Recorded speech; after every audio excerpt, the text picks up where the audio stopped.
What I like about him, and of course it goes with the name and indeed the game, there's a certain laissez-faire about Matt Le Tissier, isn't there? You know, that kind of laid-back thing. We'll probably talk to him when he's good and ready. Are you there, Matt?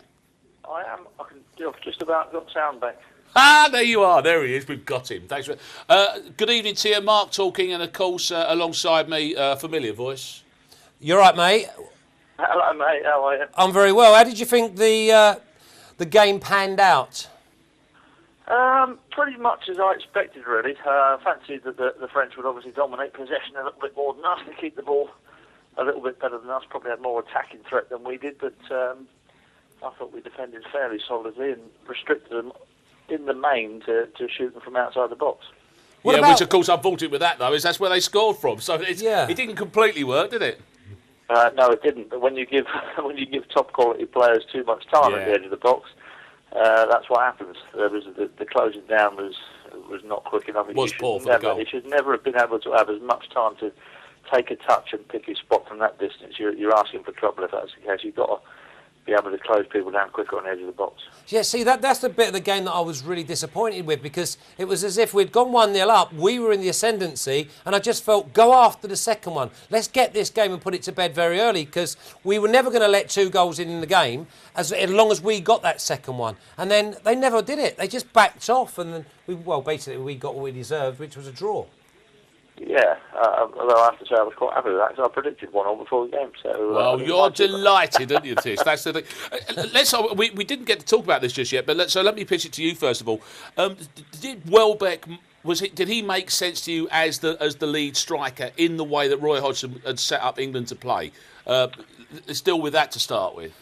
Yeah, I think he's probably a bit more mobile than Andy Carroll as the other option. So I think that's why he kind of got the nod over him. I was maybe a little bit surprised that with 15, 20 minutes to go, when you could see we were struggling to get out of our own half and keep possession when we won the ball back in our final third.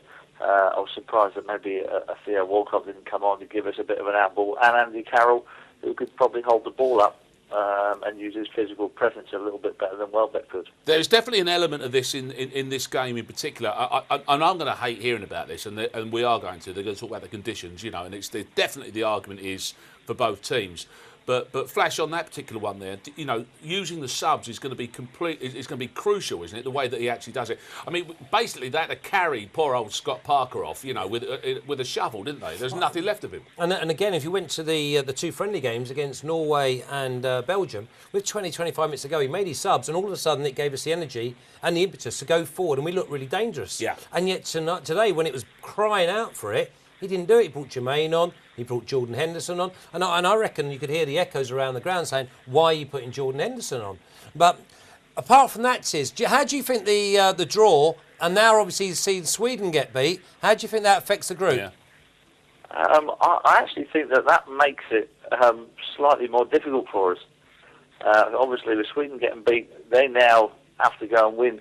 They have to go all out and beat us on Friday, and then you're going to come to the last game of the group, and the Ukraine, after the result tonight, know that no matter what happens in their game against the French, they're going to have a chance of going through to the next round if they beat us. So we've got, you know, maybe a slightly more trickier task. I was hoping that the Ukraine were going to get beat and then get beat by France and have nothing to play for when we play them. Let me ask you this as well, Intis. I mean, you know, taking away the ramifications of the points and all that kind of thing, in a nice, simple, basic football way, who looks the better football teams out of the 4? I'm sorry, I missed that bit. So, yeah, who do you think, having seen both games, having now seen all 4 teams playing out in the tournament, who looks the better of the teams, do you think? I would probably say in our group the French will probably still be favourites to go through. I only was listening on the radio to the Sweden and Ukraine game, so I didn't really get a great feel for the football that was being played, you know, as you don't on the radio. But good second half, we can tell you that, can't we? First half was a bit ordinary. Yeah, the thing is with the second half, and this is what I was going to come on to, Tiz, was Roy Hodgson must have seen that game, or at least he'll get a tape of that game, and he must play Carroll against the Swedes on Friday night, because they struggled in the air. Their centre-halves with Shevchenko. Yeah. So I'm thinking, you look at that game and you think, you stick Carroll up there, any ball that goes up into the box, Carroll's going to be favourite for.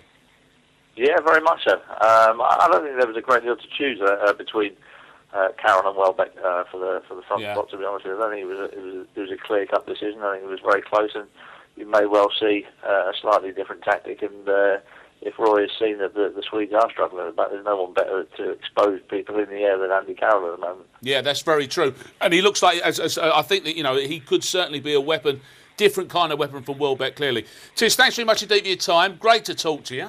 Yeah, you're welcome.